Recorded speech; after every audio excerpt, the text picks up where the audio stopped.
Добрый день, добрый вечер, вернее, дорогие зрители. Вы смотрите «Горячий комментарий», и этот эфир проведу для вас я, Андрей Микрюков. Попрошу вас поддержать наш эфир лайками, комментариями и вопросами сегодняшнему эксперту. Но, пожалуйста, лишь в том случае, если вы находитесь в максимальной безопасности, а это, увы, за пределами Республики Беларусь. И не забывайте про донаты, которыми вы можете поддержать работу нашей редакции любой комфортной для вас суммой. Это сделать очень легко, просто отсканировав QR-код на экране, который вы сейчас видите. И мы начинаем. Итак, на днях в Координационном совете прошли, наверное, самые эмоциональные и серьезные дебаты за последнее время. Тема заседания была поднята крайне актуальная. Является ли Беларусь временно оккупированной страной? Общего ответа и решения участникам найти не удалось. Работа над резолюцией будет продолжена. В нашем прямом эфире представитель фракции КС «Беларусь Деяния», юрист и бывший политзаключенный Юрай Зинкович. Обсудим проект о признании Беларуси временно оккупированной страной, аргументы за и против, и поговорим о том, что же существенно изменится, если наша страна будет признана оккупированной. Господар Юрась, вітаю вас у нашем эфире. Добрый вечер, Андрей. Добрый вечер, шановные глядачи. Щиро дякую, что нашли для нас час. И вот, мой первый вопрос. Расскажите, почему именно сейчас появился проект резолюции о оккупации Беларуси? В чем его актуальность? Не поздно ли, а может, рановато его еще принимать? Не, ведаеце, зараз дакладна не позна, але добра было б, каб падобны праект рэзалюцыі быў унесены крышачку раней. Справа ў тым, што гучыць абсалютна справядлівая крытыка, што Координацыйная рада 4-го склікання пагрэзла ў сваіх нейкіх разборках, дзе ляжы партфеляў, і мы лічым, што гэта крытыка мае пад сабой сэнс, і таму мы перайшлі да канкрэтных справаў. Мы, беларусідзеянне, прыйшлі в Координацыйную раду не дзеля того, каб атрымліваць пасведчанне для прыстойнасці. Мы прыйшлі, каб прымусіць Координацыйную раду працаваць на палітвязняў, на добраахвотнікаў, на пацярпелых, на бізнес пад рэпрэсію, на звычайных беларусаў, за тых, хто ўжо заплаціў за яе незалежнасць, і за тых, хто яшчэ заплаціць. Координацыйная рада гэта не храм, гэта інструмент, а інструмент або дае вынік, або яго рамантуюць і прымушаюць працаваць. Ваши основные доводы, почему Беларусь сейчас уже является временно оккупированной страной? Давайте паглядзім на сутнасць сітуацыі, якой апынулася Беларусь пасля 2020 года.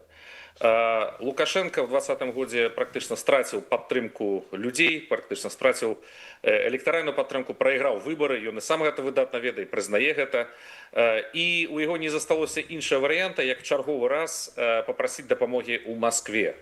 Масква аказала яму дапамогу, яны падтрымалі яго, яны захавалі ягоную ўладу, і яны пачалі яго, фактычна паставілі ва ўмову залежнасці. Гэта можна было назіраць на працягу 20-го, 21-го, 22-го года, як гэта залежнасць рабілася все больше і большай. А ў лютым 22-го мы бачылі вельмі канкрэтны элемент залежнасці, калі тэрыторыя Беларусі без спросу і без выразнай згоды самого Лукашэнкі была выкарыстана для нападу на нашых суседзяў на Украіну. І таму мы лічым, што паколькі Лукашенко не кантралюе тэрыторыю, не кантралюе знешнюю палітыку, не кантралюе рашэнні ў галіне бяспекі, не кантралюе нават вайсковы складнік.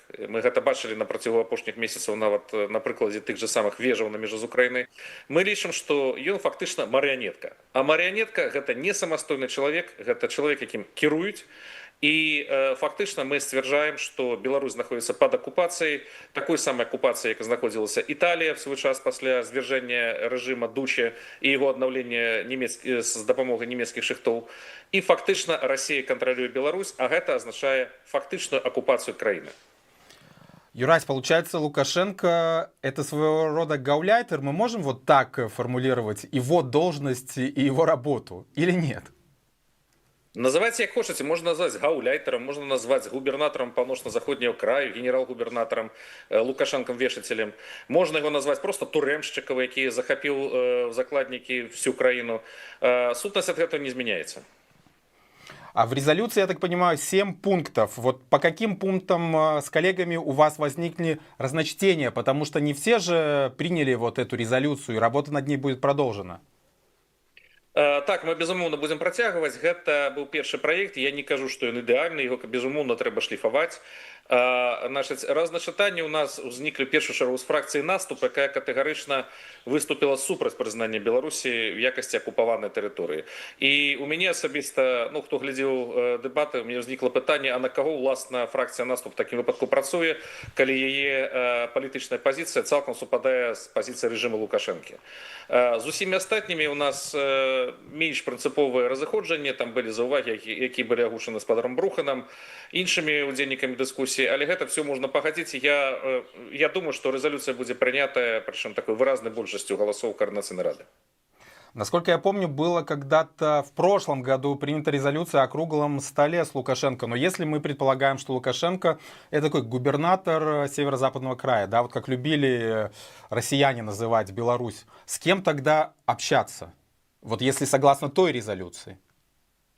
Ведаеце, мне не до конца зразумелы сэнс круглого стола з Лукашенком, тым больш Лукашенко пакуль нікога за круглы стол не запрашаў. Адзін круглы стол, які ён праводзіў на сённяшні дзень, гэта быў круглы стол амерыканцы, калі ён прыйшоў як такі обер-турэмшчык і звысака размаўляў з усімі прысутнымі вязнямі.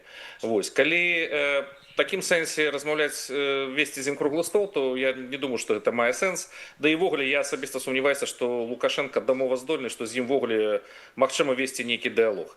Магчыма, калі Лукашэнкі не будзе в той ці іншай форме, ці то ён фізычна сыдзе ў лепшы свет, ці горшы для яго, не ведаю, які это будзе свет для яго, ці то яго просто прыбяруць і вышлюць куды-небудзь. Магчыма, тады адкрыецца дарога да круглого стола. Безумоўна, мы не крытыкуем сам падыход да круглого стола. Безумоўна, калі гэта можна пытанне ўлады ў Беларусі вырашыць мірам і шляхам перамоваў, то гэта трэба рабіць. Але Лукашенко, з нашого пункту гледжання, не дамоваздольны, з ім размаўляць не мае сэнсу. Ён все перамовы, якія ён калі-небудзь праводзіў на прадмет свайго захавання пры ўладзе, на працягу ўсёй гісторыі яго накіравання з 94 года, ён праводзіў толькі з адной мэтай: кінуць партнеру па перамовах, падмануць, захаваць уладу для сябе і для сваіх сыноў на векі вечныя. Вось. Ён выразна даваў зразумець, што ён хоча кіраваць Беларусю нават з-за труны.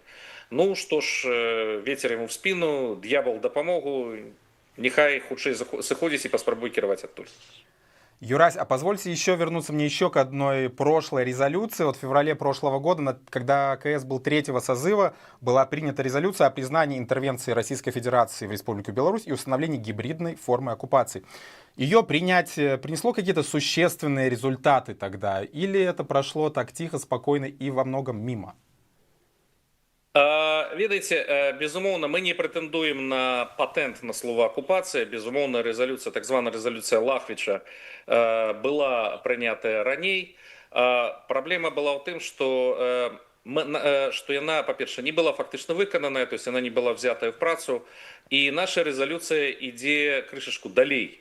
То бок мы прапануем далейшыя крокі, таму што резолюцыя добрая тады, калі яна выконваецца.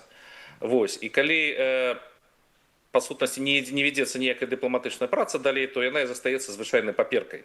Вось. На сённяшні дзень мы прапануем вельмі канкрэтныя пункты дадатковыя, апроч таго, што мы прызнаем Беларусь акупаванай тэрыторыяй, мы таксама падкрэсліваем, што Беларусь не траціць суверэнітэт, не траціць сваю дзяржаўную самастойнасць, таму што акупацыя дзяржавы, як вядома, з міжнароднага права не прыводзіць да страты суверэнітэта і існавання дзяржавы. Акупацыя апрыоры незаконнае дзеянне. Вось. І таму паўстае пытанне дэакупацыі. Дэакупацыя гэта азначае, што пачынаць трэба з дыпламатычных высілкаў, а там, магчыма, так складуцца палітычныя абставіны, што мы будзем дэакупоўваць яе ўжо непасрэдна на тэрыторыі Беларусі. Юрась, а вы юрист, вот да, допустим, резолюция будет принята. Что дальше? Что будет дальше? Как будет развиваться ситуация? Потому что резолюция это опять же юридический документ. Вот какие юридические последствия будут этого, если она будет принята?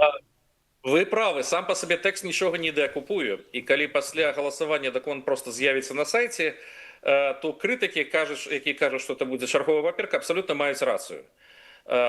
Трэба рабіць канкрэтныя дзеянні пасля прыняцця рэзалюцыі. То есть мы прымаем рэзалюцыю, прапанавана таксама мемарандум, трэба рыхтаваць доказную базу, і эту доказную базу трэба даводзіць да нашых партнераў, таму што Координацыйная Рада гэта не суд, не Гаагскі трыбунал, які прызнае акупацыю, гэта наша палітычна-прававая пазіцыя беларуская в беларускіх нацыянальных інтарэсах, і яе трэба прасоўваць.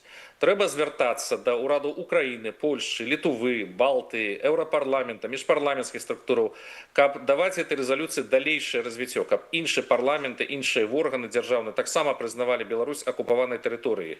То бок наша задача будзе падрыхтаваць таксама праекты такіх рэзалюцый і накіраваць іх парламенты. І галоўнае, публічна справаздачыцца праз вызначаны тэрмін, куды адправілі дакументы, хто што і як адказаў, якая праца праведзеная. Рэзалюцыя без кампаніі выканаўцаў і справаздачы з'яўляецца не палітыкай, а архіваваннем сумлення. Радыкальнасць вымяраецца не гучнасцю слова, а гатоўнасцю давесці іх да наступстваў. Юрась, а возможно, был ли уже какой-то фидбэк от европейских дипломатов и чиновников, например, американских, вы живете в США, или, возможно, украинских?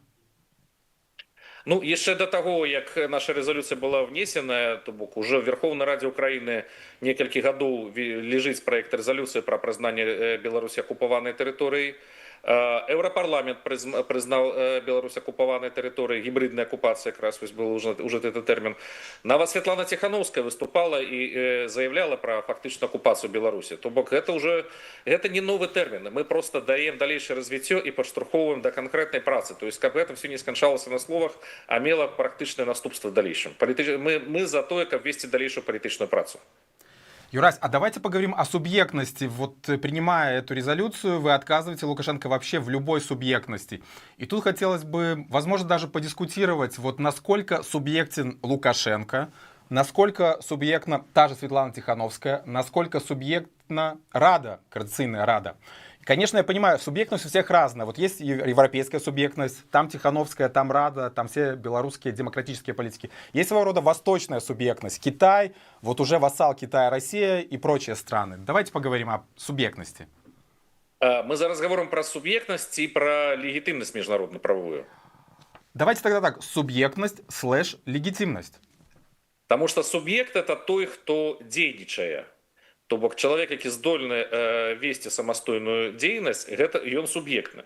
Лукашенко не суб'ектны менавіта таму, што ён першым штосьці зрабіць, ён бежыць да Пуціна параіцца і спытаць дазволу. І калі Пуцін дазваляе, то тады Лукашенко дзейнічае. У гэтым сэнсе ён абсалютна не суб'ектны. Безумоўна, калі яго дзёргаюць за нітачкі з Масквы, то пра якую суб'ектнасць мы можам гаварыць. Мы прапануем пайсці далей, мы прапануем яго пазбавіць міжнародна-правовой легітымнасці, таму што існуе канцэпцыя фактычнай улады, і з фактычнай уладай падтрымліваць адносіны. Тут є ілюстрацыя, гэта урад у Вішы, французскі урад Вішы пасля разгрома нацыстамі Французскай рэспублікі в 40-м годзе, які быў фактычным урадам, з якім мелі абмежаваныя адносіны, вырашалі пэўныя практычныя пытанні, але прызнавалі урад вольнай Францыі. І вольная Францыя в выніку стала фактычным таксама урадам Французскай рэспублікі, а урад Вішы быў прызнаны проста злачыннай групоўкай, і ягоныя дзеячы пасля прыцягваліся да крымінальнай адказнасці за свае дзеянні. І мы прапануем прыкладам такі самы механізм, што да Лукашэнкі прызнаць яго такім своеобразным урадам Вішы, то есть які не самастойны, які дзейнічае толькі рукамі, толькі будучы на прывязі у Пуціна. Вось, і пасля заканчэння всей этой турбуленцыі, пасля заканчэння вайны прыцягнуць да адказнасці і Лукашенко за тое, што ён робіць, і ягоных памагатых, і ўсіх тых чыноўнікаў, афіцэраў, якія зараз лічаць, што яны маюць інтэлігенцыю. Не, шановныя спадары, за тое, што вы робіце з краінай, вы інтэлігенцыі не маеце. Вы, па сутнасці, калабаранты. І так, як паліцаі пасля Другой сусветнай вайны в Беларусі адказвалі за свае дзеянні, і вы будете адказваць, як такія самыя паліцаі. Што датычыць суб'ектнасці Координацыйнай Рады і Светланы Тихановскай, то патэнцыйная суб'ектнасць і ў аднаго, і ў Светланы Георгіевны, і ў Координацыйнай Рады ёсць. Пытанне ў тым, ці Координацыйная Рада здольная праводзіць канкрэтную дзейнасць, праводзіць канкрэтную палітыку, ці здольная Светлана Тихановская сфармуляваць стратэгічную палітыку да вызвалення Беларусі, да деакупацыі Беларусі. І ў гэтым сэнсе, безумоўна, што пакуль могуць узнікаць пытанні да суб'ектнасці, таму што дзеянняў эфектыўных пакуль малавата. Менавіта на гэта і накіравана наша рэзалюцыя, каб Координацыйная Рада перайшла ад словаў да справы. Юрась, пожелаю вам больших успехов в продвижении этой резолюции. И вы очень хороший пример привели с правительством Виши, вот, особенно когда после поражения во Второй мировой волне гитлеровского режима пришел к власти Деголь во Франции. И тут такой вопрос возникает, который сейчас много где обсуждается, снова транзит власти в Беларуси. И даже Центр новых идей исследование предоставил, которое называется «Мониторинг белорусского транзита». Да, мы перед эфиром с вами пообщались, вы еще пока не успели прочитать, потому что он позавчера вышел только. Но вот по поводу транзита.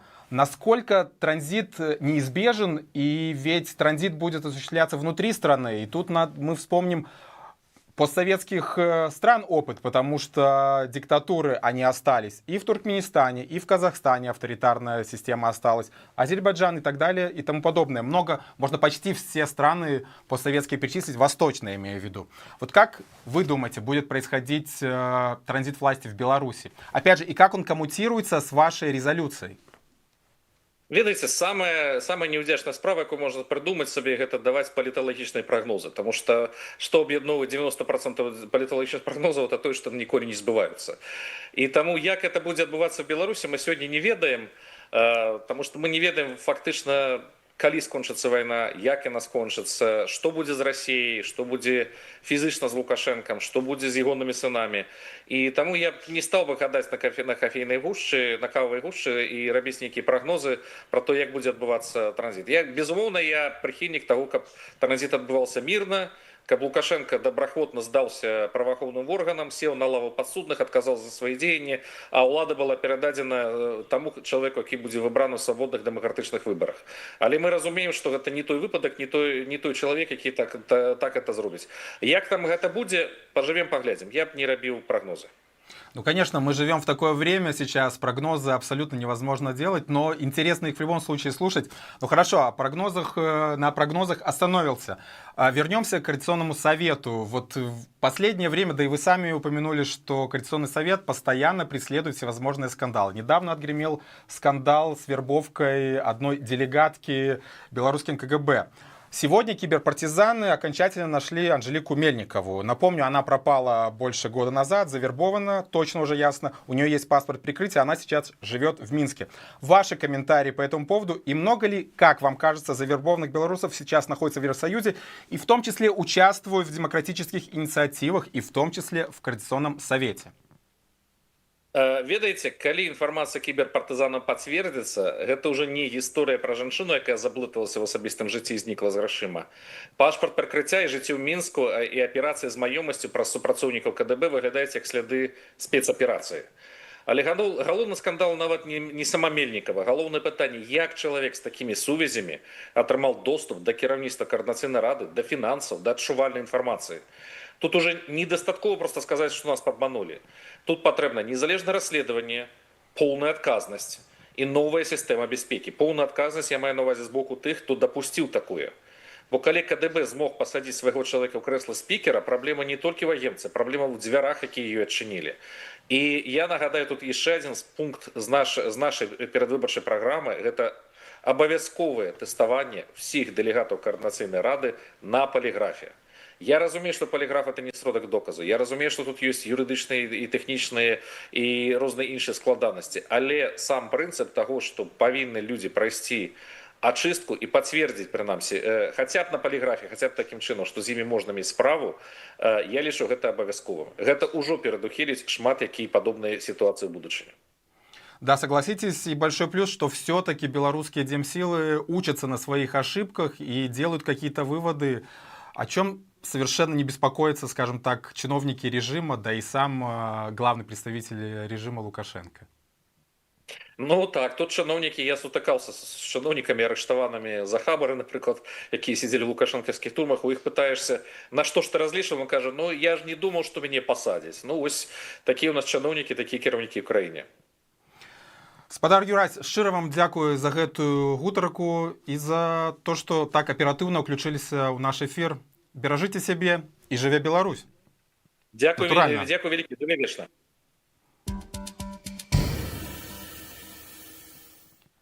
Адвокат и экс-политзаключенный Юрай Зинкович был в нашем вечернем эфире. А вам, дорогие зрители, я напомню, что мы теперь есть и на Patreon. Поддержать нас можно просто, отсканировав QR-код на экране. Вы его сейчас видите. Это помогает существовать независимой белорусской журналистике и развивать Маланку. Спасибо вам за вашу поддержку, лайки, просмотры и комментарии. Берегите себя. Обязательно увидимся. И живе Беларусь!